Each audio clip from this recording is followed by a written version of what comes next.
What was motivating me honestly was like, as soon as I get out of here, I'm not coming back. So it was definitely getting out of the It was area. getting out of poverty. I reached, a certain amount of money in the bank account and still lived above a Kennedy's Fried Chicken. It was reality outside every time I wake up in these four small ass walls. But my bank account looks fairly decent because I've been saving it, right? So it was like, I'm doing this so I can leave this. And that was that. As soon as I got to the number I wanted to get to, then I started looking at the areas I wanted to move to so I can get away from all of the BS. I told my mom, I was like, listen, I'm gonna move to Florida.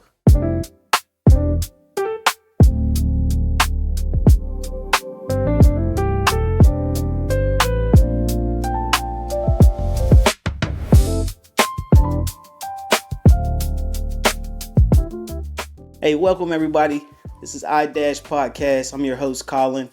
You already know how we do when we get down on the Dash Podcast, man. It has been an extremely long journey. So happy to be here. If you've been tuned in, you already know how we do. The Dash is that little line in between the day you're born and the day you die. It basically represents your entire struggle, your obstacles, everything you have overcame, your accomplishments. So what we do here on iDash Podcast is we share those stories and efforts that some of the words may motivate you or some of them stories may give you direction. So today, I don't give no special introductions. This is just straight regular, straight raw, real conversations. I got with me today, Mike Lane. and this is Mike's Dash. Mike, man, welcome to the What's going podcast, on, brother? What's going on, bro. man? I'm good. What's I'm up, good, man? I'm happy to see everything come together very nicely. I've sat in on a couple. Okay. I've seen the work from beginning to end. Yeah, so you should already know the flow. Yeah, hell yeah. Okay, man. Hell Well, yeah. listen, I'm not gonna prolong it, bro. Let me flip my hour. Yeah, clock, let's bro. do that. We can get straight into it. Let's do it. First of all, with all seriousness, man, I appreciate you taking the time, pull up on me to share your story, not only with me but for the viewers as well. Like, I know it can be very emotional. You know what I mean? It's your story. I hope that you will allow us to hear everything that you've been through. Hopefully, you'll be able to provide some words of encouragement, allow others that are following in your footsteps some insight. We'll call it some game, bro. Yeah, why not? Why not? I love to inspire a little bit if I could. Give a little game. You look good, man. I appreciate it. What you got on? What's them down there, man? Oh, this is a little bit of birthday Versace. Okay, slight work. A couple of years ago. Hey, they just regular. Yeah, maybe they're on camera. Maybe they say a little bit of Versace. That's regular. Mike, you look good, man. I appreciate it, man. I be feeling good, man. Good. Working hard, feeling good, going to the gym, doing my thing. For sure, man. You in the gym, heavy? I'm trying. Yeah, I'm trying my best to get super back. Okay. Well, listen, man, I don't want to prolong it, bro. Let's get right into it. Listen, I'm going to try and walk through your story from the earliest time you can remember to where you are now. And then we'll talk a little bit about what you got planned for the future. You know what I mean? Like, what's going on? What you prefer, Mike? Mike is fine. That's cool. Yeah. If anybody call me Michael, that means they probably like my mom for real. Oh, professional. or they met me at work. Okay. All right, Mike. Well, let's get into it, man. As early as you can remember, bro. Like, how was it growing up? Like, where you from originally? So I was born in Maryland, and Okay. then my mom moved to Georgia when I was like a baby. Okay. And then I moved to the Bronx, New York when I was like 10 years old. You remember anything about? I don't really remember nothing about Maryland or anything like that. I was like a baby, like an infant. Okay. And Georgia, I was like the age where you just staying inside for real. Okay. So you straight New York. All New York. Yeah, Okay, I moved to New York when I was like 9 years old. Okay. What part of New York? The Bronx, New York. Snap. Moved right to the Bronx. Shout out. What they say? BX? Is it BX? The BX, yeah, Hey. right? 176th Street and Walton Avenue. If you're looking for him, you know where he at. It's crazy. My boy told me he was walking past my building I grew up in, and he was like, yo, your building is condemned now. They boarded it up. They said it's unlivable. Like the high rises? Yeah. No. The building I grew up in. Okay. It's like a terrible building in the hood. Okay. Right there across the street from the PS 113 I went to. High school? My little middle school. Oh, middle school. My little Okay. 7th, 8th grade school. But the building is condemned now. They boarded it up and put, all type of stuff on it saying that it's unlivable. Dang. And I'm like, oh, y'all just figured it out it was unlivable? It's been unlivable. Like, what? It's been like that. Y'all just figured it out. Okay.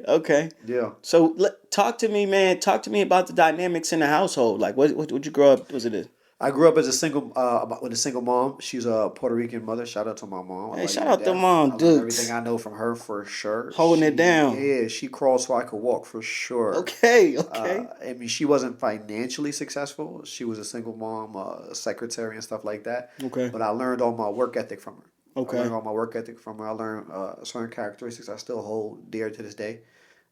Loyalty, respect, appreciation. Those are all things I learned in the household from her. I imagine it gotta be tough in New York. Like that's 80s, 90s, right? Oh yeah, I was born in '88, so Man. that's definitely That's the when late that's when New '90s. York was New Yeah, York. that's like right before '50. That's been paid in full Yeah, type stuff. that was like when they were still spray painting the subways. Yeah, it was real. How Yeah. okay, okay. Where was your pops at? I met him once. And it was funny. You know when somebody tells you about a story, and you don't know if you remember it because they told you the story or because you actually have a memory of that moment. I met him once in my entire life. I know his name, Mm, and I know I got his middle name and his last name. okay. But outside of that, I literally met him once, and I remember a vague idea of what he looks like and like sounds like. Mm, But I don't even know if that's really what it is before because it's like I think it's more maybe a story that my mom told me about. So okay. outside of that, He's from New York. he's from I think he's from Maryland as well. Okay. And you Yeah, you Dominican. I'm Puerto Rican Puerto black. Rican. Yeah, my mom's My Puerto bad. Rican. My My father's hey, my black. pause, my bad. You get in trouble for that I in New know York. that. My bad. That's a My real bad. thing. I said sorry. That's a real I thing. said sorry. Yeah. I said sorry. They take the machete for you for that. Dominicans Don't don't hold play. it against me. I Yeah, don't that's know a real nothing. thing. I don't know habla español. Un poquito. That's all right. Okay. Gotta get it done. Okay. All right. So man, and then yo people, y'all got over here. Like where your mom So Dukes? my mom's from New York. Okay. She was Okay. born in New York. Okay. Then she moved to Maryland for like a small So period of time. like the New York Puerto Rican. Oh yeah, she's a New Yorican for Okay. sure. Okay. But the great thing about it is she's like educated. So Okay. she has that side of her that she's very much a New Yorican, but she's also very well educated and speaks educatedly. But then you'll see her, at the quinceañera, and she's like, super duper Spanish mom. You know what I mean? Like So the dynamics, bro. The dynamics of that type of household. Do you have any siblings? I have one sister. I have an older sister. She grew up with my grandmother. Didn't grow up in the same house. No, she did. It's interesting. She grew up. So I never went to like nice schools like that for real. I always went to like public schools for the most part. Okay. But it was a period of time I went to like private school. But for the most part, in the beginning, I grew up with my mom. She grew up with my grandmother. My grandmother had her in like Catholic school and stuff like Okay. that. These nice schools, going to these nice things. And I grew up in a school that had bars on the windows. Mm, So it was just like, I think it was a situation where it was like we can only afford to send one to a nice school where we have to pay for tuition and stuff like that as far as my grandmother was sure. concerned. So She was the chosen they, one. they sent my sister over there and they left me where I was at for How real. that make you feel? At a young age, you don't even understand it. You're like, all right, cool, whatever. Like, you know what I mean? When y'all split? The young, probably like 5 years old for real. So it was different boroughs, or she was Oh out of yeah. the state. So she lived with me and my mom, and then she went and lived with my grandmother from that point on Okay. until she was an adult. How far was that? She went to St. Croix. So Okay. we was in the Bronx, New York, and then she got shipped off to St. St. Croix, Croix. New York, and she went to this Catholic school from then on all the way up. And I went to PS 113, John F. Kennedy High School, Okay. and all the other stuff. How was the relationship between you and your sister? And we didn't really have too much communication. Like, you see her like when I would go Holidays or visit over something? there, when she would come visit over here, like, stuff like that. But outside of that, it wasn't really like too much for real. Okay. All right, that's interesting, man. And then for Mom Dukes, how was that relationship with Mom Dukes? Oh man, seeing my mom go because it was almost like it's funny. I don't know if parents know like when you were a child, you soak up the fact that your parent is going through it. Like it's not like Sure. you're You can oblivious see- you to can the see fact it. that Yeah, yeah. like she's stressed or we're poor as fuck. Like what I mean, it's pretty obvious. But you soak it up and you're like, you know what, like you don't want to be another burden. Okay. Right, so you start to try to find ways to like be independent or make your own money so that you don't have to ask her for sneaker money. And that probably get you in trouble. The only options are not the best. So when the PS, what was it? PS what? PS 113. That's middle school. Yeah. Okay. How was elementary? Elementary. So You remember? before you that, I was born in Maryland, and then we moved to Georgia for a small period of time, and I went to elementary school over there. But even that wasn't in the best of neighborhoods. My mom was always trying to find a better place for us to live, but really we were just moving from like Place to place. bad place to bad place. Mm. So bad place in Maryland, bad place in Georgia. But Georgia was elementary school where it was like not too much. I don't really remember that much. I remember like one teacher that was like really nice to me. Okay. Outside of that, Was that a culture shock? nah, it was just it was kind of like regular to be honest with you. It was A lot more of just like lot of Spanish. the hood. No, oh no, I would say because I don't remember Maryland too much, but Georgia was predominantly like black schools. Okay. You know what I mean, which was fine. I get into that like nothing else. Okay. I be feeling like there'd be like communities where just Spanish people reside. Like it's Oh, for like sure. like almost like black people. You know what I I mean? tapped into that when I moved to New York at Okay, like okay. 9, 10 years Okay, old. So I went to like a okay. predominantly black elementary school in Georgia. Okay. And then moved to New York when I was like 9, 10 years old. And then from there I went to like because I was in the South Bronx, which it was like nothing but Puerto Ricans and Dominicans. Okay. And that's when you really get to like get friends that don't even speak English. And do you speak Spanish? I speak some Spanish. Yeah, my stuff is a little choppy, but I get along. We went to DR. You know how I talk. I got us through there. Yeah, you did. You I did. got us through there. See, Yeah. they'll know we friends prior to this, man. You know what I mean? Mike has been a good friend of mine, and I felt like your story was worth sharing. You know, just from my experiences and knowing you. So it's a pleasure, bro. I'm happy to learn something new about you. Like I say in some interviews where it's like it's easier when you don't know the person. Yeah. Because those questions are a little more intuitive. I kind of dig a little deeper just because I don't know their story. Yeah. I mean, I got a quick little background on you just from our experiences as Yeah, for friends. sure. But Yeah. I mean, I'm learning as we go along. Yeah, You know I what was mean? trying to telling somebody before I got here. I was like, man, people gonna learn more about me in an hour than they did like knowing me for 5 years. It's good. That's good. Yeah, That's yeah. fire. So elementary, you spent some time down in Georgia. You got back to New York. Yeah. This is when Spanish New York come out. This is like super Middle Spanish. school? This is like Dipset era. This is like this is when Fat Joe was going crazy. Okay. Yeah, this is like New when- York. yeah. New York is really they really they like structured the culture in a way. Oh, for sure. You know what I mean? A lot of stuff came out of New York. When I learned how to dress from New York City, like at Yeah, that point, I y'all didn't be really know- flashy. I didn't. I see you coming here with the I- jewelry on. You I'm got all the right. chains, I'm doing all right. gold BBSs. Doing You know all what I right. mean? Doing Yeah, all right. I learned how to really like style and all that while I was in New York. Like I didn't even get my ears pierced until I got to New York. Like that kind of like. What you think? What you think? When does that play a part? Like middle school is where you get it popping, or what? Oh, that was like 8th grade when I got my ears pierced, and like I'm going to school, and we still wearing these big long tees, white tees down to the Yeah, knees. double T's. Yeah, like super headbands. 4X, and I'm like 150 pounds. Do-rag. Yeah. Oh yeah, Yeah, do rag fitted. going crazy. Yeah, going Big ass crazy. fitted, no snapbacks. Yeah, going crazy. And it Real was Mitchell and that stuff. ridiculous. Yeah, hat. I Like, already there's know just it. no reason I I should already have this hat on. That shook the culture all over, man. Oh yeah. When everybody see New York dudes and they see how they dress, it's like, yeah, they just be setting some kind of trends, you know? Yeah, what I mean? it was like education real fast.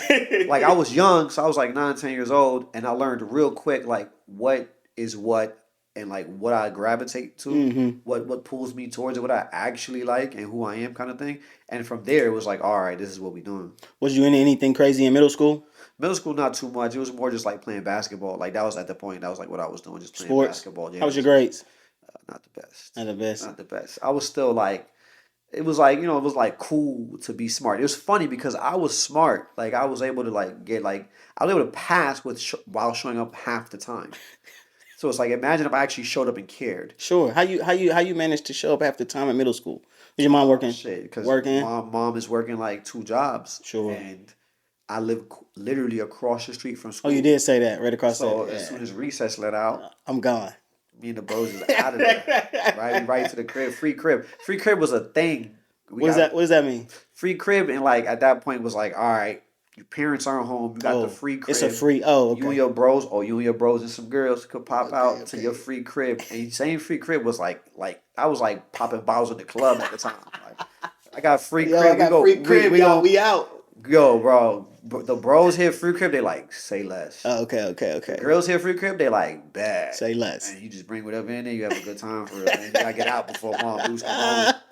I should tear it up. Yeah. Did you get whoopings growing up, or was it? Oh yeah, my mom used to throw chancletas at me, fucking novels and shit. You know the novels that they have like with like this ridiculous guy on the front of the book, like wearing this long hair, like Fabio. You ain't talking about Jesus, is you? No, like Fabio.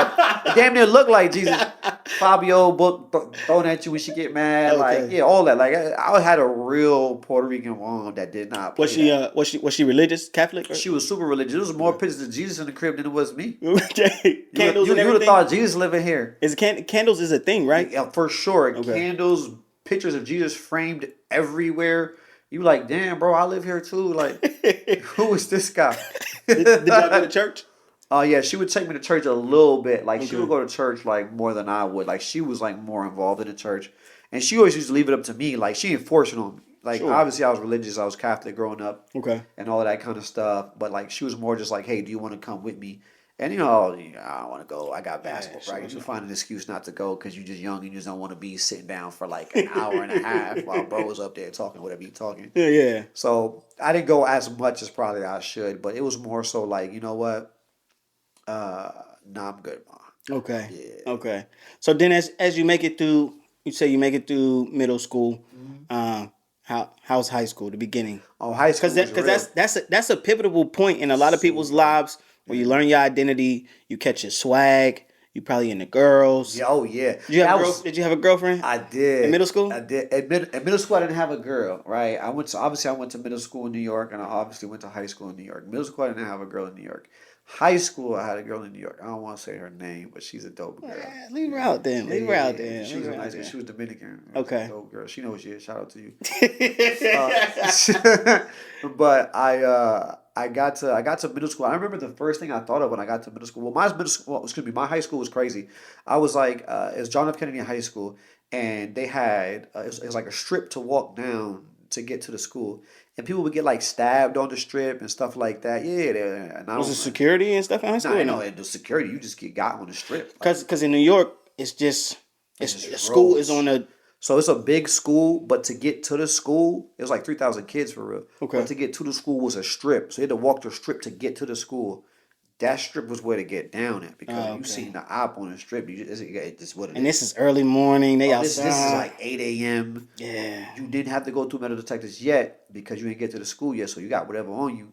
And that's where it would go down at. You see people in the dumpster. They throwing people in the dumpster all kinds What? of things. Was you fighting out there? Oh, yeah, that's where it go. You fighting 8 in the morning getting it. Like, yeah. Did y'all as Puerto Ricans stick together? Was it No, like it was more like groups. So it was interesting. So like this, I forgot how many floors the school had, but it was like many floors, and like each floor like represented where people hung out at. Okay. The first floor was like where the people's sports team hung out, football, basketball. Just lingering in the floor hallways? was where the Dominicans held. Yeah, oh yeah.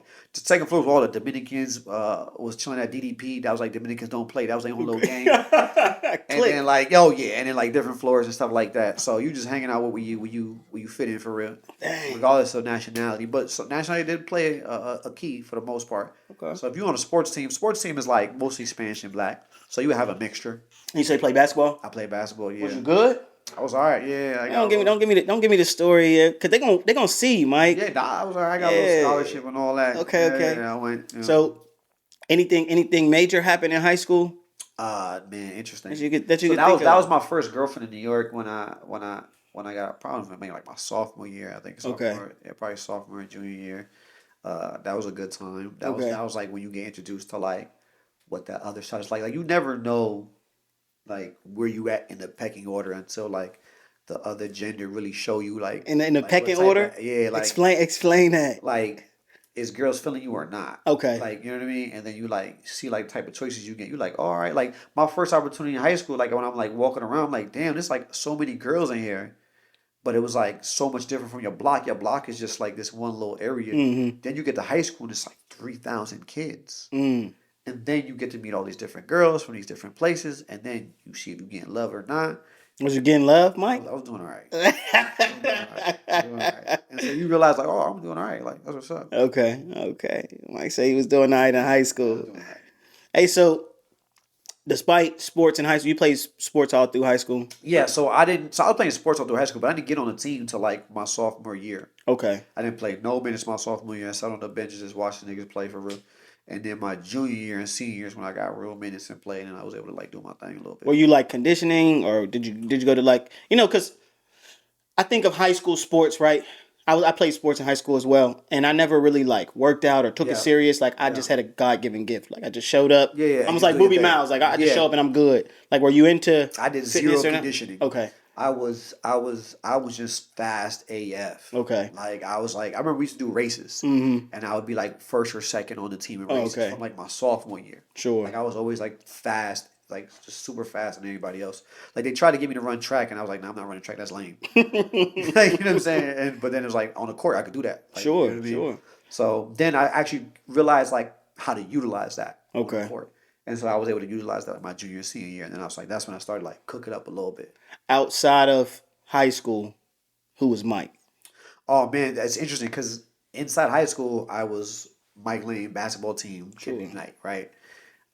Outside I was Mike Lane from Dub City, 176th Street, and I'm outside with the bros who do not play sports. You know what I'm saying? Was you hanging with like older dudes or It was all like my age. It's just they not playing sports like that. They just outside.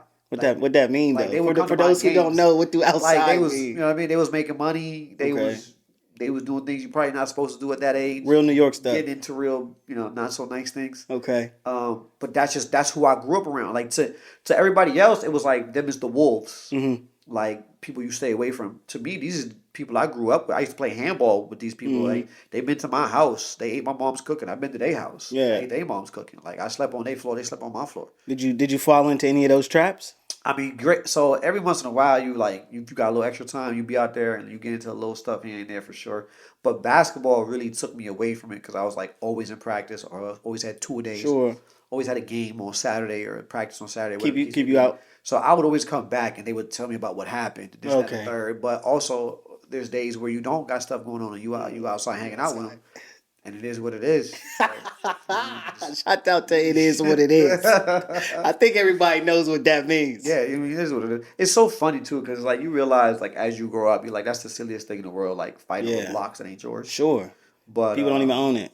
it's just it don't even be about the block when you're that young. You just like them over there did this to your friend or your friends, so you just doing what you feel like is right to make sure you square that. Mm. And it was really just a bunch of that back and forth and cycle. Yeah, so when you really dig into that, do you really know what they did? Like, No, really and truly, because like a lot of times it'd be like somebody told you. right. You just going off strength that And somebody then you told that's responding. right. And then you all right, let's do it. Like, And so as this young man out there, you know what I mean? Like, I know you say basketball pulled you in. Was your mom ever like Oh man. I always assume, this is my assumption.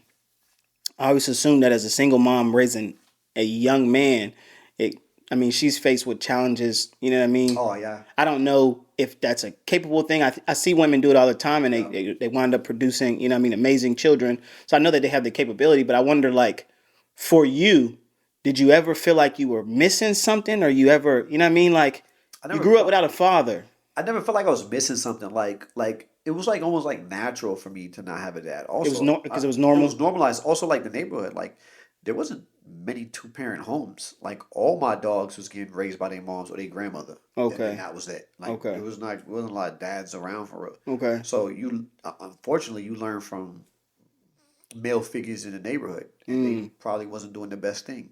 So did you ever really get in serious trouble, or was it all just like, I got arrested one time. okay, But I was in school. We stole some stuff. okay, what you steal? Man, we was Come on, we was Mike.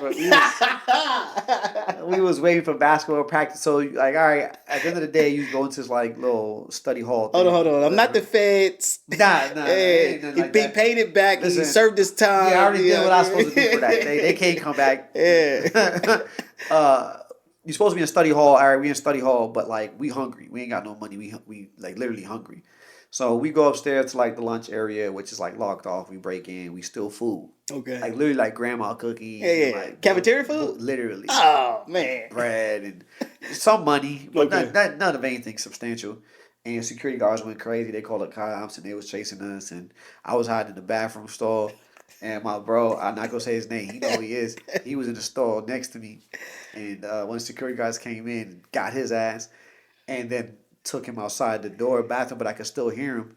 And she's like, "Where's that Spanish kid that you was with?" Because she seen us running. Mm-hmm. Bro, definitely gave me up. He like, in the stall next to me. He's in there too. Go In the get him. stall next to me. Oh, I hey. was like, Hey, they know who you is. Mike know bruh, who you I is. told everybody, yo, this dude is a rat, bro. I was in the clear. I was good. She ain't get me.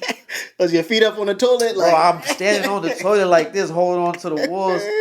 She got him, and then she came and got me, and I was just looking at him like, motherfucker. What your mom say? Okay, so boom, they take us to the precinct, and they like, they take all your shoestrings and all this stuff because you like you gonna do something to yourself.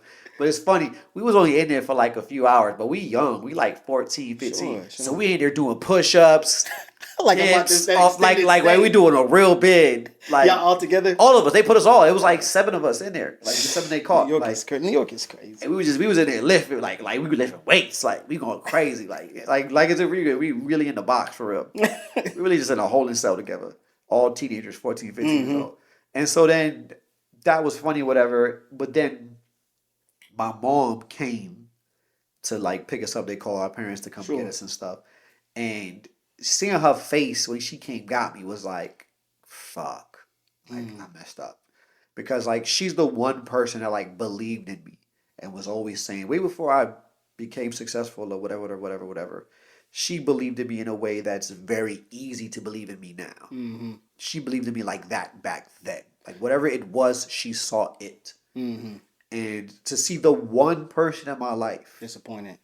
extremely disappointed in me was like, damn.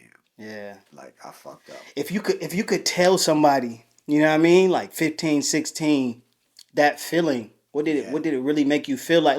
Like encourage them, you know what I'm saying? Because they don't understand what it feels like for a parent to love you unconditionally, support you. Yeah. Your mom Dukes is a single mom. Doing She's the best working, she could. paying up. Yeah. Come on. And then she had to stop in the middle of her day. Come get me. Come down there to pick you up over some stuff, some crackers. Over BS. Tell them, bro. It was honestly to describe the feeling is like gravity.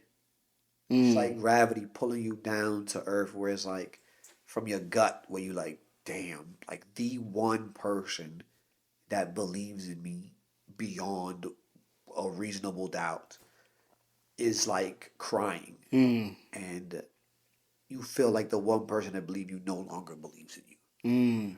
And it was like, damn, I fucked up in a real way. I'll never forget that feeling. How long does that sit with you? How long do you think? That's happened to me for like the whole week, for real. Okay, he said the week. Then I was back outside. Young, and you like 14, 15? 15 years old. Like, you know what I mean? You back outside. But think about it. I'm a grown man now, and I can still describe to you what that feeling that is moment. like. Yeah. So it's like, yeah, I might have like put it to the back burner back then, but it played a part later on in life for sure. Sure. Yeah. Sure. So during this time in high school, you playing a little sports, you outside with the guys, the fellas, you know what I mean, just regular stuff. You and the girls at this time, you say you had a girlfriend. Did you? Yeah, a little girlfriend. Okay. In high school. She was a cheerleader. Okay. That's all I'm giving you. Okay. She was a cheerleader. She was cool.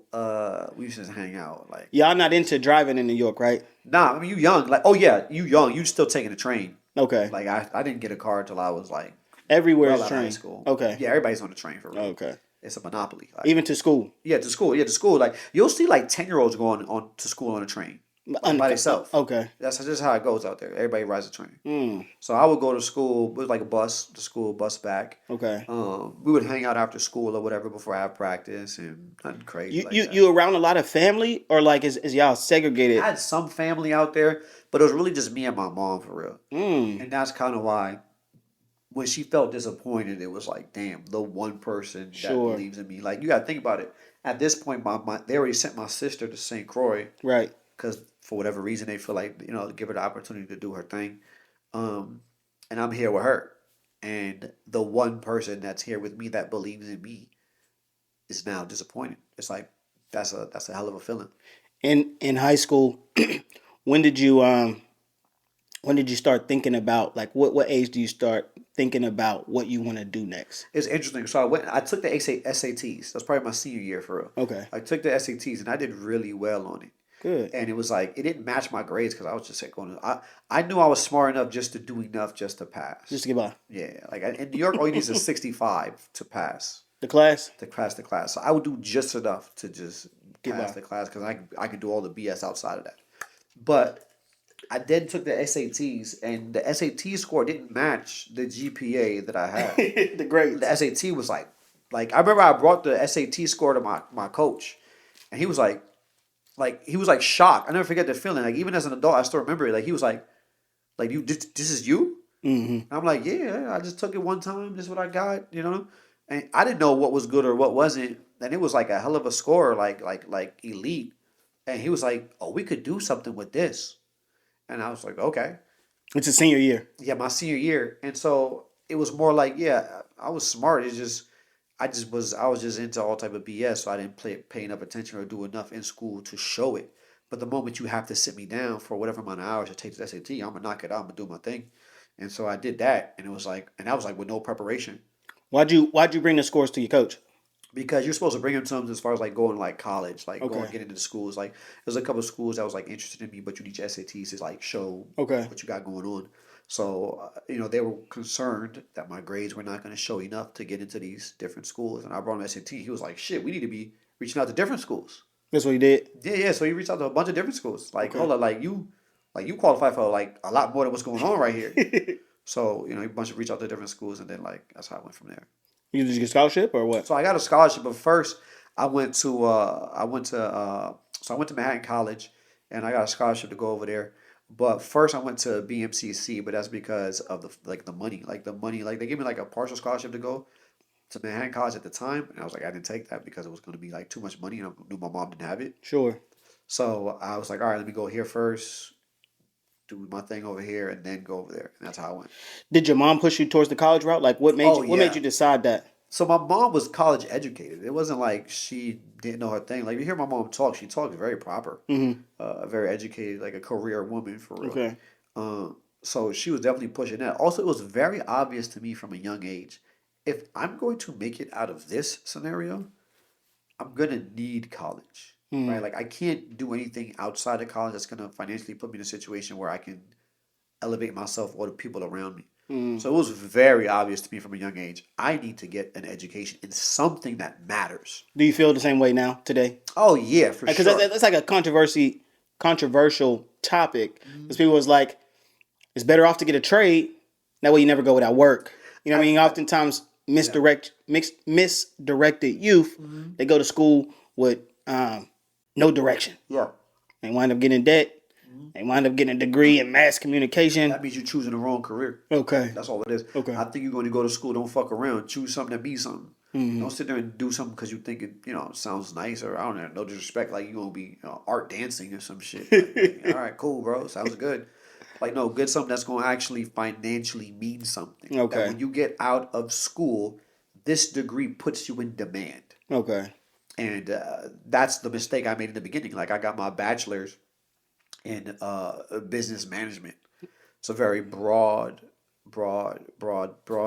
degree. Yeah. But then I went back to school at Toro College, which was a Jewish school, which is its own experience, where I was able to get my degree in therapy. Okay. So, but it ended up setting me up because Where you say you got your bachelor's? Sorry. So I got my bachelor's at Manhattan College. Okay. That's where I was hooping at. Okay. And then You won a scholarship. at Okay. Manhattan College after BMCC, which is a community college. So I went to community college, BMCC for a couple of years, then Manhattan College on scholarship for basketball. Okay. And then I graduated with a bachelor's in business management. Did you have to do 4 there? I had to do 4 years. And then prior to that, you did a couple. I 2 did years? like 2 years. Yeah. Okay, yeah. so you Because a lot of kind of seasoned in high school. Oh, for sure. college Yeah, now. like because like the BMCC stuff was cool. Like I did that for like 2 years. Where was you living at? I was still living at home in the Okay. Bronx. Working? At my mom's. Yeah, I was working. Where was you working? I was working. Where was you working? I wasn't necessarily. I ain't have a W-2 at the time. Okay. You was outside. Yeah, for sure. You know? Okay. But then I was able to, from there, from BMCC, go to Manhattan College, finish off. So 2 years there, and then like 3 years at Manhattan College, graduate with the bachelor's. And then from there, I'm like, all right, well, I got a degree in business management. What I'm going to do with it? Not much. In the future, yes, but at the time, nothing at the time. Okay. So I was like, all right, well, I had to realize what can I do to like actually make some money like out here. Sure. And I ended up getting into Toro College for occupational therapy. Okay. And then that's when I became that's when I got a degree in occupational therapy and worked from there. Like, Okay. and that degree, that therapy degree, is what then allowed me to then really expand myself financially. Okay. So if I jump back a couple, because there's some things I just got some questions to Yeah, ask. yeah, You know yeah, what I for mean? The sure. people Yeah, people want to know. yeah, yeah. Right? That's all right. And I'm talking about myself in That's all general. right. Okay. That's all Okay. right. First and foremost, were you during that transitional period, like leaving high school? I know you say because it caught my attention when you say, "Yo, I brought my grades to my coach." Yeah. Have you ever been in search of like a father figure, or did you have a father figure that you looked up to, or a man that was involved in, you know, what I mean, the From upbringing? afar, Yeah, yeah. I have an uncle Okay, who's a doctor. okay, Um, and I used to go visit him in the summertime, like my okay. cousin's house and stuff like Was that. that where your sister was staying or no? No, she was staying in St. Croix with my grandmother. Okay, My uncle lived in Georgia. He's a doctor, and I would go visit him. Beautiful house in Duluth, Georgia. This fantastic neighborhood, like pool and everything. And I was just like, man, like I mean, you're talking about like $1 million houses. Like he was doing well for he himself, had his way. And I would come. I'm from the Bronx, and I'm visiting there just for the summertime, and I would just be like blown away. Like it was This is people, what it it's looked. This is what people it looked live, like. it's people living like this. Like wow, Yeah, yeah. and it's like, but I didn't look at it as like a negative. I look at it as an inspiration. I'm like, Okay. because he's from New York as well. Puerto Rican. He's black. He's Okay. black. And I was like inspired. Like okay, if he could do it, I could do it. And I think that's kind of what sent me towards like the medical field because he was a doctor doing well for himself. And look, he came from the same mud I came from, Sure. right? So once I graduated my bachelor's from my first school, then I was like, all right, well, let me go ahead and actually get into something that means something. And I think him being in the medical field kind of made me look at the medical field, Okay. which is then why I got a degree in occupational therapy. Okay. And then like my second caveat, um, I know you said you were staying at home. I'm assuming Mom Dukes is still working. Yeah. Say you was doing, hustling or whatever. In that space, because there's a lot of people who feel like there's no other option, and that's the Yeah. only option. Is that the mindset you're in when you out there? You know what I When mean? you I outside, call bro, it the fast life. We say it's fast life. yeah. But when you, it's your environment. It truly is your environment shapes you. Like I'm intelligent and I can get the best scores and look SAT I killed it. But before all of that, your environment shapes you. Before you get to school, you have to walk outside. Hmm. The trip from your house to school is a hell of a trip. And home. You seeing everything. Things are pulling you left, right, up and down. And it takes a certain mindset to ignore all of that to then get to where you want to be. So yes, my mom raised me really well inside the house, but the moment I get outside the house, mom, these rules don't apply. Mm. Like I gotta survive out there. I can't be Was you what was you she want like me to was you be. like contributing to the household, or was this like Mike's thing? I know at the young age, Cause cause no. cause cause she would know if you was coming in. Yeah, yeah, no, no. So at a young age, no. But then as I like started to get through high school, I would make a little bit of money here and there, and she would ask me certain times, like, "Hey, do you need money for this? Do you need money for that?" And I'd be like, "Nah, I'm good." And she'd be like, How you good? "Yeah," like I'm like, "Nah, I'm good. Like I got it." Like, you know what I mean? So have you ever worked I'd say a minimum wage job? Oh, 100%. I used to work at an AMC theater. The movie theater? Yeah, I used to work overnight at Target. You was ripping tickets? I used to let pretty girls in for free.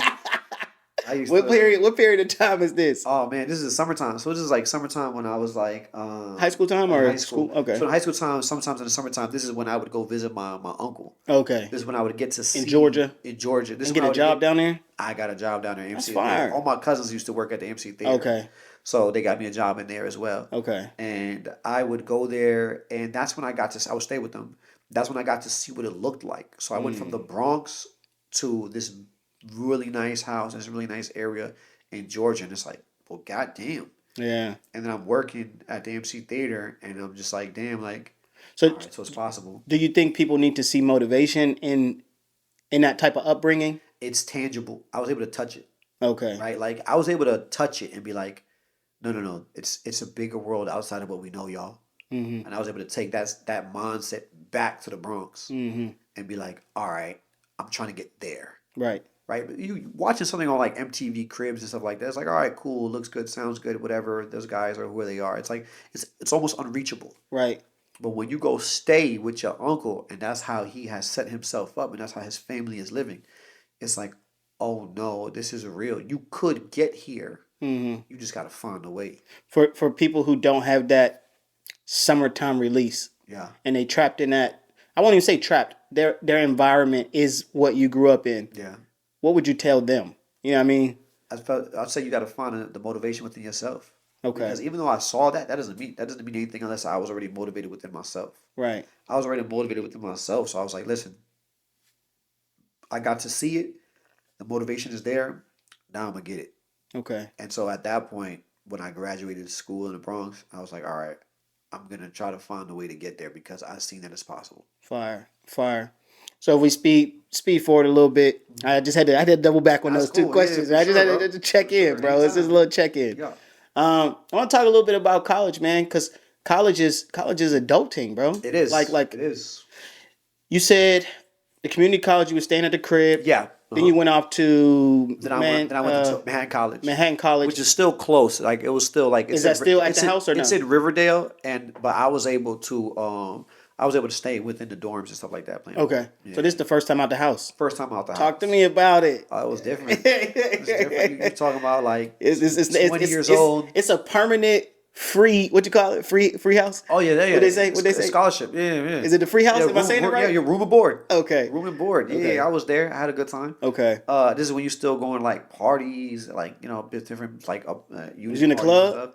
No, I was in the club. I was 20 years old, so you ain't getting in there. Okay. But it's like you have like little house parties and people Drinking? Was you drinking? Oh, for sure. Yeah. Smoking? I mean, you having a good. Now I'm not like a big smoker. Okay. But you having everybody drinking in college on the campus and stuff like that. Okay. But even though I was doing all of that, it was like I was still focused to a degree because it was like, man, I know what it's like if I don't make it here. Hmm. Like, all right, you have a good time and I have a good time for sure. But I was still serious with my stuff because it's like, no, I need to make it because I'm not going back. Right. Like my mom's apartment is like 20 minutes from here. Mm. And it don't look like this campus. You Like, you know what I'm saying? feel like I'm in a different city. You see what I'm saying? And at Okay. that point, I already visited my uncle and all this other stuff, so I already see what it's like to actually be successful. Hmm. So it was like, yeah, I'm having a good time and all that, but it was like, yeah, but also, I'm not here to F around, bro. Like, I'm gonna make something out of this. You meet any good friends in college?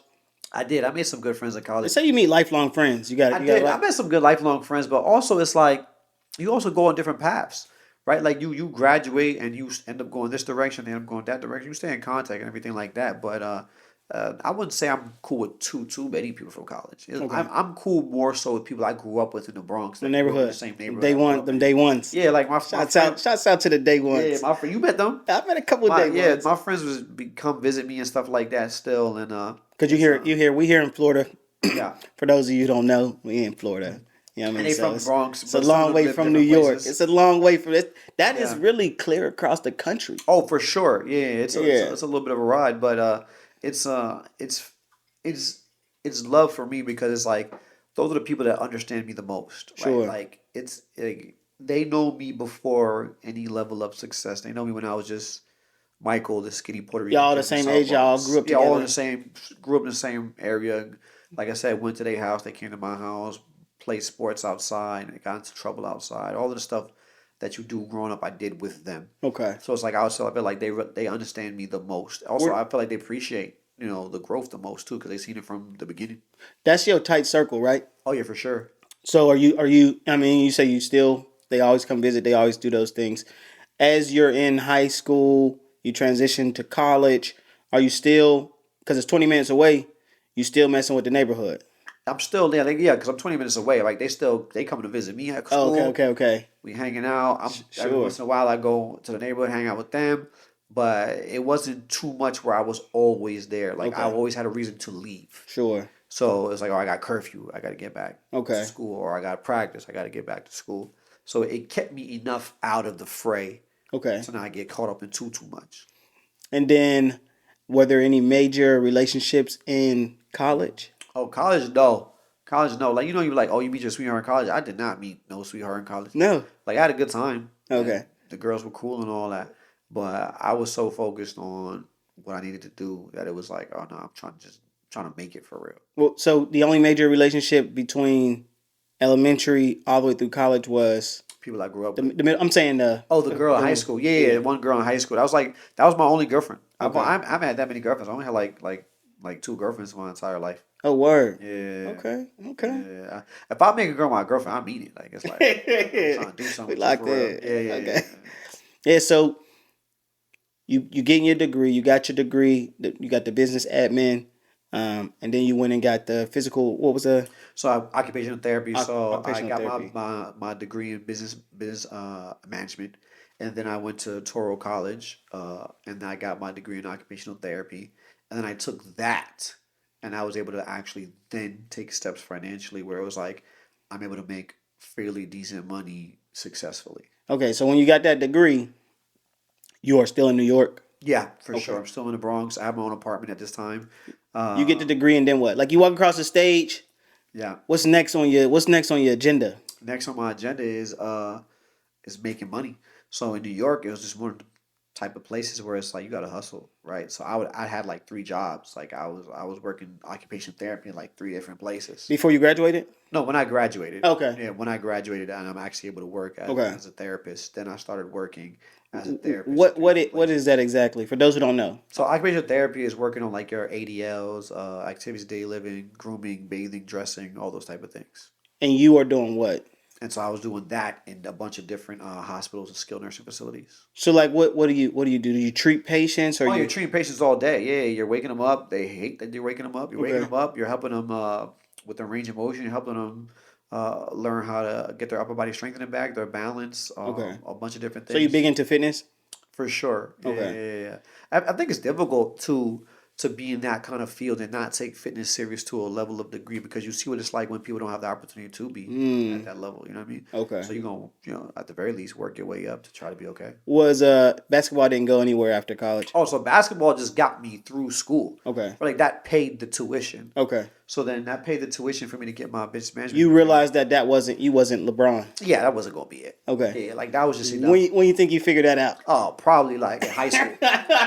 like, all right. Even in high school, it's like, all right, it's good enough to get you to school for Yeah, somebody sure. to pay your tuition.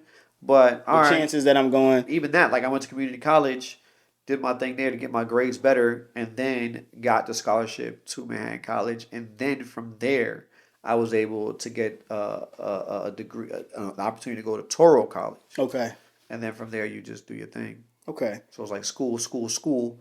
Then the last school got my degree in therapy, and then took that and then expounded on it. It's fire. Yeah. That's fire. So you say you was working many jobs, you know what I mean, once you got that I keep forgetting occupational Therapy. therapy. Yeah. That's a degree or certification? It's a degree. So there's physical therapy, occupational therapy, speech therapy. Okay. Occupational therapy focuses more on ADLs. Physical therapy focuses more on like your Okay. gait and strengthening and things like And that. you working for hospitals or rehabilitation centers or what? At that time, I was working for hospitals and skilled nursing facilities, like Okay. nursing homes. Okay. So I had like three different jobs in three different areas, and I was just like doing my thing, stacking as much money as possible as a therapist. What you was saving for? Because I knew from at that point, even at that point, it's like, listen, you got to think about it. I went from BMCC, which is a community college, to then Manhattan College, to then Toro College, which allowed me to see all three different phases of school. And I was able to be like, by the time I got to Toro College, I was like, no, listen, I need to stack money so I can get out of here. Out of New York. Because all three of these phases, I'm still living in the Bronx, Okay. right? All right, you're going to school and you're seeing different things, you're learning different things, but you're still going back to the block. 20 minutes from where you grew up at. I'm still seeing people on the block doing what they Yeah. do, right? So it's like reality, but then you're going to school to change your reality. Sure. And all through those steps, it was like, all right, I always told myself, as soon as they give me an opportunity, I'm gonna go crazy. And I finally graduated with a degree as a therapist, and I just started working as How much as long were you could saving for? for years. Did you have a magic number you need to reach? Yeah, I had a number in my mind. What was the number, it was Mike? a big number. Like what? It was like six figures. I wanted Like to reach. be saved to save? And yeah, capital. Yeah, my bank for real. Yeah. How are you like explain that to me, bro? So- like you know what I'm saying? Like Yeah, because oftentimes people say they save, but people are saving and they have no reason. Like Yeah. I will say all the time, like the reason why I work is to do the stuff that I like. Mhm. You know what I'm saying? Like That's the reason why I go to work, take care of my family, do stuff I like. Yeah. Like, that's my purpose. Sure. Because if I didn't want to take care of my family, I wouldn't go to work. Where's the motivation? Yeah. So Sure. when you came up with this number in your head, like, yo, I gotta have 6 figures Yeah. before I leave. Yeah. This is 6 figures in a checkings or savings account. Yeah, in the savings for sure. Okay. Yeah. And who's giving you game on financial plays? Like you Nobody, just me. this is money under the mattress I type learned from a mindset. young Mindset. age. Yeah, for sure. I learned from a young age that I had a knack for saving. Okay. Like I could save. Like even when I was like working at AMC theaters and stuff like that, like I was able to take whatever I got and keep it. Okay. Right? Like I was able to keep my overhead low. So the moment you actually gave me any type of real money, like as a therapist, oh shit, watch this. And I saved like a motherfucker. Okay. Like I lived above a Kennedy's Fried Chicken for way too long. People don't know what Kennedy's Fried Chicken is. That's the hood KFC. Okay. It's not even KFC. Kennedy's KFC fried is chicken. like, you know what I mean? It's lower than KFC. Yeah. It's like, you know what I mean? It's like, the chicken is orange. I don't Was know it why. good though? I don't Was it know. good It's though? good as fuck. Okay. But I lived above that for an extended period of time while I was still doing okay, like bringing in income, because the overhead was low, right? So I lived Some say that was frugal. that as fuck, Yeah. so that I could just save. Like what brought me joy at that time, and I would take screenshots. I still have it in my phone. I would take screenshots of my account every month to see how much it grew. And it was just stacking. And I had goals like I want to stack this amount of money per month, so that after an extended period of time, you get to where you want to get to. You got to where you want to get to. 100%. I'm working 3 jobs. Like I'm not fucking around. Like I'm like Nothing else matters. nothing matters. It's Okay. like y'all finally let me in the door. Watch this. What's your mom thinking? Oh, she was so proud. Okay. Right, because it's what she thought I was come true. Sure. Like it was, like I said, it was very difficult to believe in me at that time if you're not my mom. Right, everybody's like, oh, you're gonna be another statistic. He's out there doing this, then a third. His Right. friends are doing this, then a third.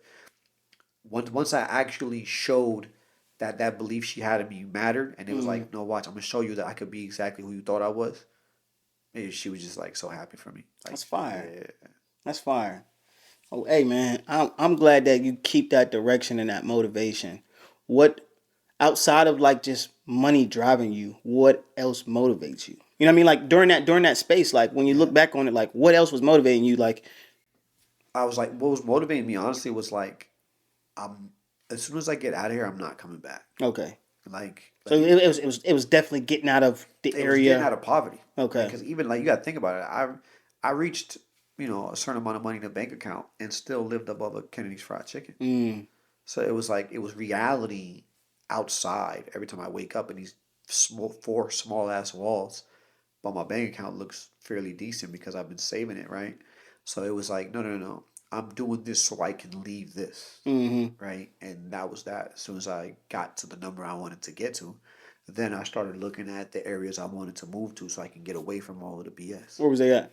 So I was looking at Florida, Okay. and because I had like one friend that lived in Florida, my boy Macho, and he lived at both Orlando and Tampa. So he was telling me about both, and I knew it was like a tax-free state, and I knew I could just easily transfer my therapy license from New York to Florida. Okay. Like, you know what I mean? So I was looking. I would come visit him, and I would Okay. come hang out at his house for like a week, Sure. and I would look. He would drive me different areas, and we'd hang out. And I was like, okay, I could stay here. You know what I mean? Looking at different job opportunities on Indeed and stuff like that. I'm like, okay, it's easily to get a job. I'll make X amount of money in this, that, and a third. And so at that point, I was like, all right, Florida's going to be it, but I'm not sure if it's going to be like Orlando or Tampa. Those were like the two areas I looked at. And I got an interview for a place called Encompass. And it was like ahead of time, like they were going to be opening up. And so I told my mom, I was like, listen, I'm going to move to Florida. She was living in New York at the time. And my mom's so locked in, she was like, all right, bet I'm moving to Florida. Right with you. Straight like that. Okay. She moved to Florida a year before I did because I told her I was moving to Florida. So, what do you think was that pivotal point where you was like, I got the bag, I'm gone? So I did their interview at Encompass, and for like 2 weeks I didn't hear back. And I was like, damn, like, yeah, like I thought I killed it, you know? And so because I didn't hear anything back for like 2 weeks, I did an interview over FaceTime because I was still in New York. Okay. I did an interview over FaceTime for a job in Orlando. And that went really well. They wanted me. They're like, you're gonna be the first guy on the staff, and this, that, and the Okay. third. I was like, all right, cool. So I was like, all right, I'm moved to Orlando. I put security deposit in an apartment in Orlando.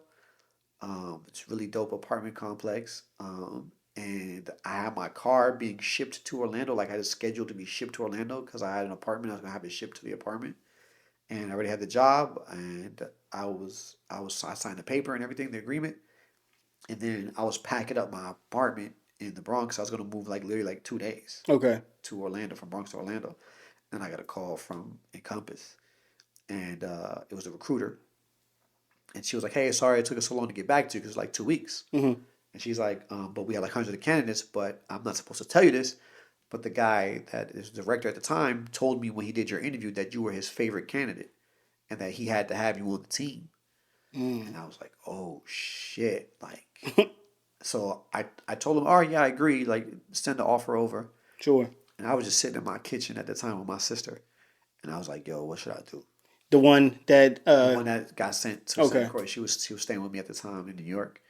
Um, and so I was like, I have an offer in Orlando, I had an offer in Tampa, and I was like, all right, which one I'm gonna take? They both, the money was about the same, What's and what's the money? yeah, the money is all right. The What money is it? as a therapist, it's like probably like around 80 or so, and so I was like, all right, which one am I gonna take? And so I ended up choosing Tampa because I had never opened up a facility before. Okay, this is like a brand new. Brand new facility. Nobody worked there Okay. yet. Super new. And I liked it. It was really nice, really upscale, really clean. And so I decided I was gonna move to Tampa. And so I called the Orlando people, told them, sorry, can't take that offer. They tried to convince me. I'm like, no. Called the apartment complex in Orlando. Not Canceled all really. that. I'm not. The apartment complex was called the Beverly. I never forget it.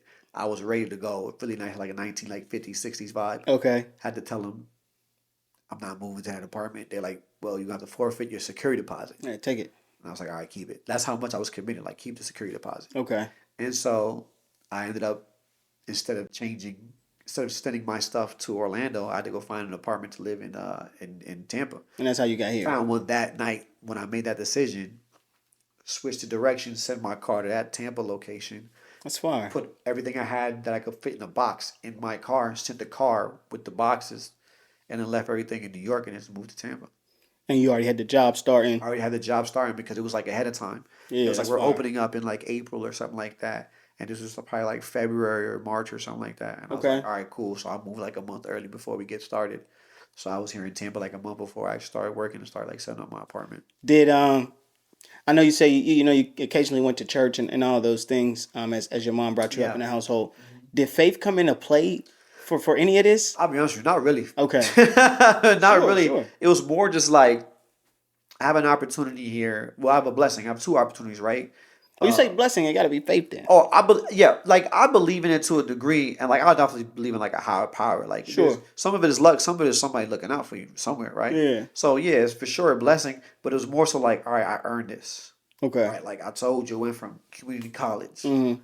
to then the bachelor's to then the therapy degree. Like I earned every step of the way. Do you know anybody who has went through those steps and hasn't? Oh, Like your friends from the neighborhood. yeah, no. Is it because they didn't have the same opportunity? I think it's like twofold. I think it's a lack of opportunity, right? Which I didn't have much of opportunity, but I also think it's a lack of exposure. Like I think Yeah, that's favor. That's what they call. That's what they call. Yeah, it. right. In favor it's not fair.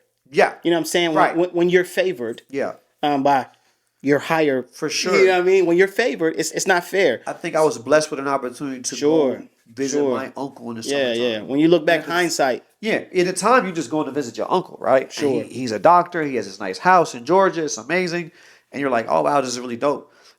But then as you get older, you're like, oh no, like Nah, it's you- subconscious in the back of your mind where it's like it's possible.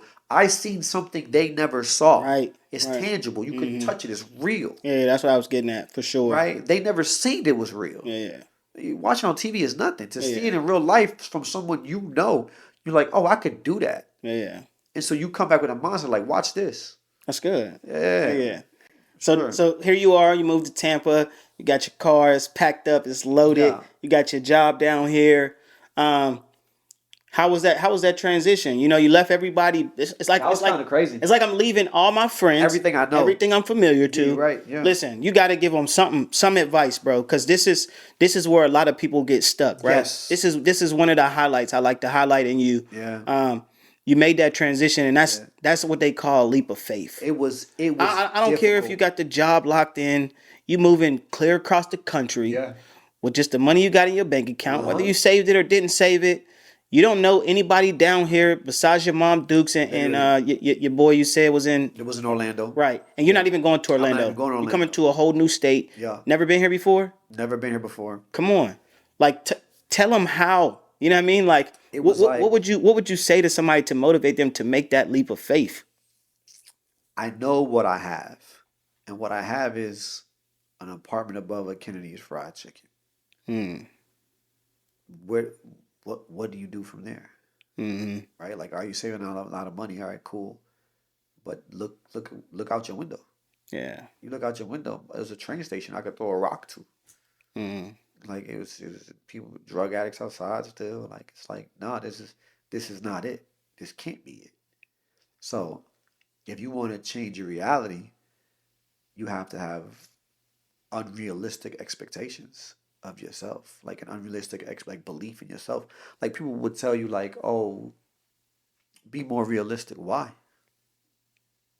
If you're trying to change your reality, you have to have an unrealistic belief within yourself to get you out of said reality. Okay. And so I had an unrealistic level belief in myself to get myself out of my reality, and that's exactly what I did.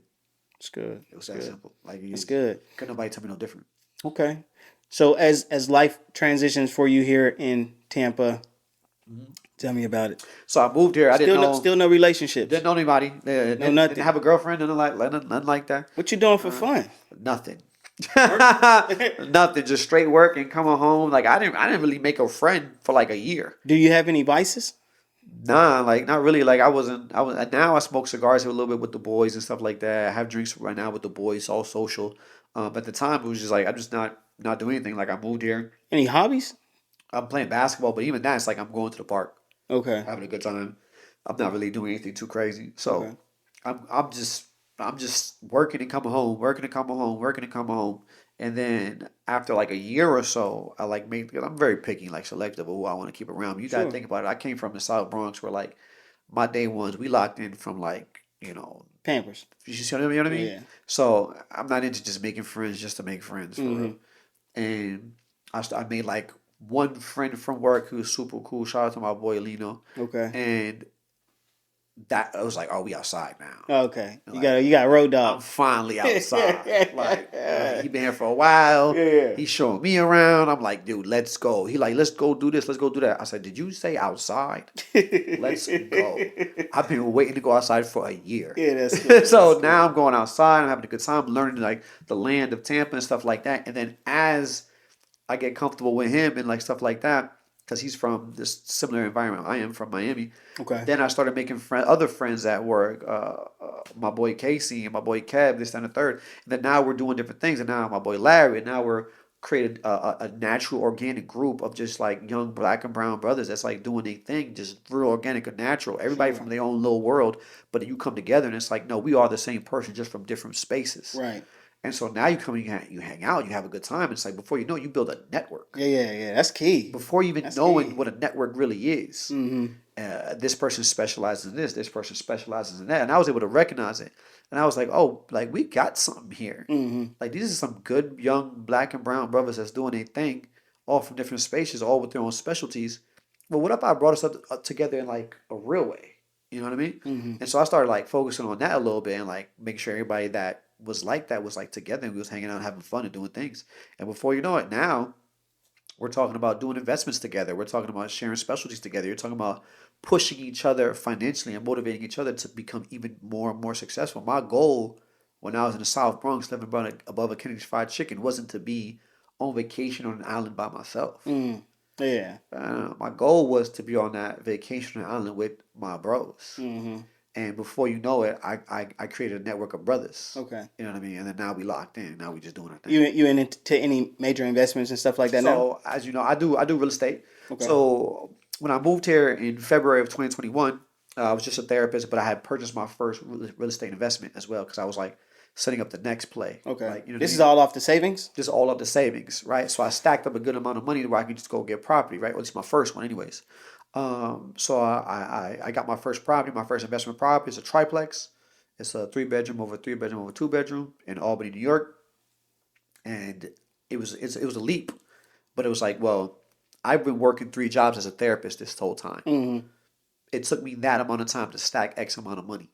Well, how do I grow that tenfold? Well, I gotta start making my money make money for me, Sure. right? So I was like, all right, well, I liked real estate, and so I purchased my first real estate investment, and it did pretty well. And so I said, all right, well, and then I liked it, and so I started purchasing a property every year after that. Okay. And then before you know it, 5 years later down the line, you got a good amount of properties and you have like a portfolio of investment properties. You have like over 10 doors and like, 20 tenants and stuff like that. Yeah, that's that residual income. Yeah, that turned Yeah, that's that residual income. that turned the income up a little Hey, bit. shouts out to you, my That boy. turned the income up a I'm little bit. glad, Yeah. man. You look good, man. Nah, You I look. I appreciate say, it. yeah, Yeah, this ain't Bronx over. Oh, no, it's over. We ain't about Kenny's Fried Chicken no more. Yeah. We doing a That's little bit better cool. than that That's now. cool. But even that, it was like, all right, well, I learned how to do that and improve myself in that way financially. Where now I'm in a different financial space because now I'm a therapist that has his own therapy business, as well as a real estate investor that has his own real estate income, like a Okay. bunch of different properties bringing in rental income. You put that together, it's not bad, right? But then you're like, I don't want to be on that island by myself, like I said. Mm-hmm. So I started, and whenever the bros come to me, I'm like, hey, bro, I can show you how to do this for real. And then like just giving game as to how they could do it. And now we're in a space where it's like, well, now we can make investments together. Mm-hmm. And you're making investments with people that you trust Right. because these people are like your brothers for real. Sure. You know what I mean? And then now y'all can just be, making Growing. investments together. Right. That's fire. A network. So For as real. as you move forward, man, like what's next on your list? Like I said in the beginning, we're not just working to work. Like what Yeah. ultimately, you know what I'm saying? Like Yeah. as you I'll call it arrive, right? Yeah. As you arrive, Yeah. you got your real estate, you know what I mean, entrepreneur shots out to you. What's it called? You got is there a name to it? So I'm about to start a management business. It's going to be called Pleasant Lane Properties. Present Lane To Properties. manage the actual. I got enough properties now, both in Albany and St. Croix, Okay.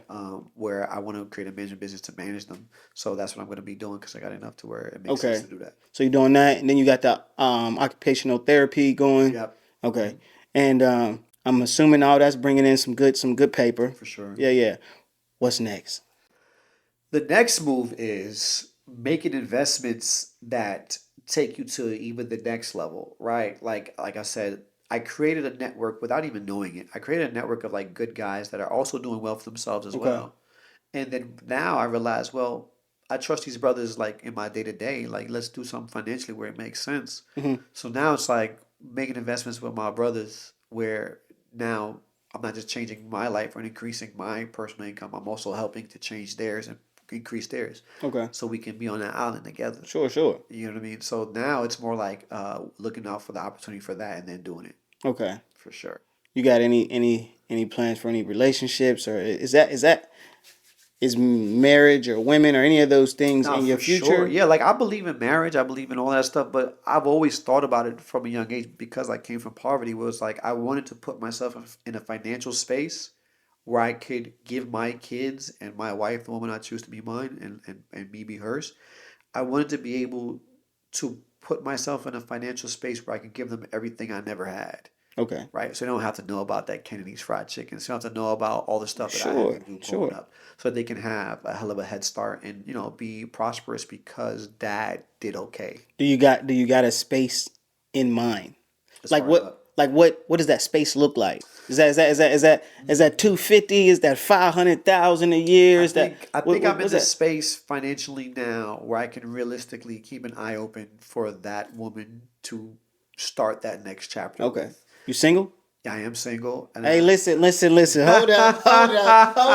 Hold up. Y'all see him in the flesh, man. Ladies, if you watch it, This is Mike right here. He's single. You know what I mean? He got his thing going on. I see Doing his okay. chains are shining. You know what I mean? I might tuck him Got a in. good looking smile. It's a good looking guy right here. Hey, slide in the comments. You know what I mean? Ask your name or something if you're looking to talk to We're Mike. doing all right. We're He's doing all here. right. Oh, We're that's doing all right. good, man. It's good. I'm a firm believer in love and relationships, man. I Yeah, think for sure. one of the greatest purposes in life is, of course, to create new life, but also experience that with somebody that Yeah. you really Yeah, love. yeah, yeah. Whether it be your bros, you know what I mean? Like I'm not opposed to that. No homo. Yeah, I'm yeah, saying yeah. like, you know what I mean? Like bringing somebody with you is not just for us to keep to ourselves when we arrive at a certain point. So I respect that a lot, man. Yeah, no, It's for good sure. I good believe goals in to I believe have. in building something special with a woman, in a Sure, very traditional way, and all the characteristics that go with that. sure. Absolutely, it was just more about my idea was always like build the kingdom, and then find the woman you want to be able to place in it, and then she can Mm, do her thing individually as well. But also, you made it super easy for her to feel comfortable in that space because you become financially successful and built the kingdom to allow her to just jump right in for real. And okay. now I'm in that space where I've done that already, and I can choose the girl to do that. So now I'm like, all right, I'll keep an eye out for that special woman to be able to choose to be able to Sure. Off take that off next step. topic. Chocolate or vanilla, bro? As far as what Chocolate or vanilla? in general, like Yeah. we talking about flavor, or you talking about girls? It's whatever you want to answer. However you want to answer. I would say there's a little more gray area than that. I'd say there's a little more gray area It's, than it's, that. it's, it's a rapid question, man. Chocolate or vanilla? I would say chocolate, vanilla, No. I ain't get that option. and Goya. Don't forget about the sazon. Sazon. I'm a That's fan the of the that's the that's sazon. the orange pack. Yeah, Yeah, I yeah, know a yeah, little yeah, something. yeah, yeah. Hey, Don't, it's yeah. Cinco de Mayo It today. For ain't, it those who ain't, don't it don't know. just stop there. Yeah, Yeah. chocolate, vanilla, and sazon. I fucks with it all for All the sure. flavors. Yeah, I ain't mad at it. Okay, me too. Yeah, Whichever way you yeah. want to take You it. feel me? Yeah. Listen, man, it is a pleasure to have you here, man. Um, One thing about you, Mike, is you experienced my journey to get myself here. You know what I mean? Like you were Yeah. a very influential part of what I'm doing right now. Mm. You know what I mean? I seen you had some things going, some motion going. Appreciate you. So when we linked up, it was inevitable that I get you here, man. Yeah, yeah. I'm glad to have the opportunity. 100%. I learned a lot about you, bro. Mm. Just as my brother, man. I'm glad to call you my brother. I learned a lot about you. I learned where you get your hustle from, you get your grind from, Mm. and your background story, which propels you forward. Yeah, yeah, for So I sure. thank you for sharing that, man.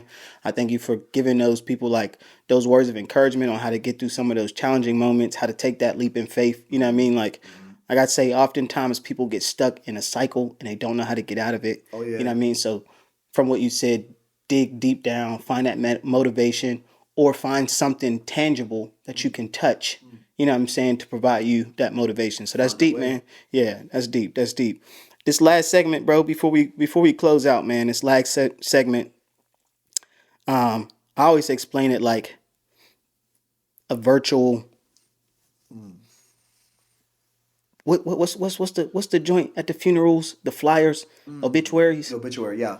I call it like a virtual obituary, Mm. right? Yeah, yeah, In the event that you were to go, me and you, yeah. we go tomorrow. For You know what I sure. mean? Yeah, yeah. Leave a message for the people that mean the most to you.